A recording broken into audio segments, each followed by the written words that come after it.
LAC पर तनाव के बीच कल भारत और चीन के बीच 14वीं कमांडर लेवल की टॉक होने जा रही है।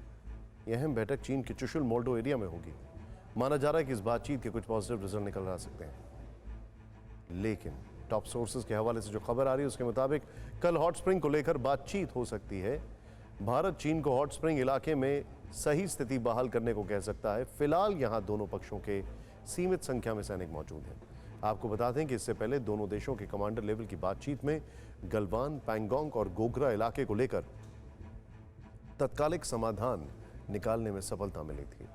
गोगरा पोस्ट के साथ ही हॉट स्प्रिंग पर डिसएंगेजमेंट को लेकर 12वें दौर की चर्चा के दौरान दोनों पक्षों में सहमति बन गई थी, लेकिन यह प्रक्रिया पूरी नहीं हो पाई थी। सोर्सेज ये भी बता रहे हैं कि डेप्सोंग के डिसएंगेजमेंट के मुद्दे को अगली किसी बैठक में उठाया जाएगा। दरअसल 13वें कमांडर लेवल टॉक में चीन के अड़ियल रवैये के कारण कोई ठोस नतीजा नहीं निकल सका था। हालांकि इस बार माना जा रहा है कि सैन्य वार्ता का परिणाम रचनात्मक होगा। गलवान में चीनी झंडा फहराया। पैंगोंग झील पर पुल निर्माण। एलएसी पर विशालकाय हेलीपोर्ट। अरुणाचल में 15 जगहों के नाम बदले। ये चंद ताजा प्रमाण हैं जो इशारा करते हैं कि लाइन ऑफ एक्चुअल कंट्रोल पर चीन की साजिशें किस कदर आकार ले रही हैं। लद्दाख से अरुणाचल प्रदेश तक ड्रैगन आर्मी विस्तारवाद में किस तरह जुटी है। शांति के कबूतर उड़ाने के दावे करने वाला बीजिंग पीठ पीछे हिंद की जमीन की भूख बढ़ाने पर तुला है। और विस्तारवाद को बल देने के लिए पीएलए ने एलएसी पर करीब 60,000 सैनिकों का जमावड़ा कर लिया है। इतना ही नहीं, बारूदी हनक दिखाने के लिए मिसाइल बेस तक बना रहा है।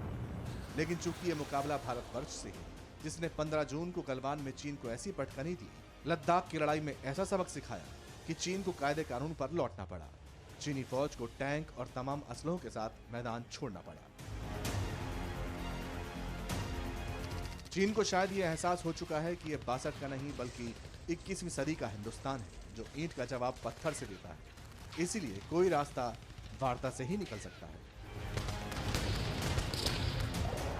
जिनके ट्रूप्स अत्यंत हाई एल्टीट्यूड एरिया में ऑपरेट करने के लिए अभ्यस्त हैं, उनको मेन फीचर्स के फ्लैंक पर पोजीशन किया है, ताकि कल को अगर एक्शन या काउंटर एक्शन लेने की आवश्यकता होती है तो कम से कम समय में अपने ट्रूप्स, आर्टिलरी और टैंक्स को मेन फीचर्स तक पहुंचाया जा सके। हालांकि भारत और चीन किसी तीसरे देश की मध्यस्थता की बात को नकारते रहे हैं, लेकिन इस शांति युद्ध में अमेरिका खुद को भारत का सहयोगी कहता रहा है। हम स्थिति की बारीकी से निगरानी करना जारी रखे हुए हैं। हमारा मानना है कि चीन का यह कदम अस्थिर करने वाला हो सकता है और हम पीपल्स रिपब्लिक ऑफ चाइना द्वारा अपने पड़ोसियों को डराने धमकाने के प्रयास से चिंतित हैं। इस स्थिति में हम चीन के खिलाफ अपने सहयोगियों के साथ खड़े रहेंगे। इतना ही नहीं, भारत और अमेरिका मिलकर चीन को सामरिक रूप से घेरता भी रहा है और भारत क्वाड के सदस्य के रूप में भी सक्रिय भूमिका में है।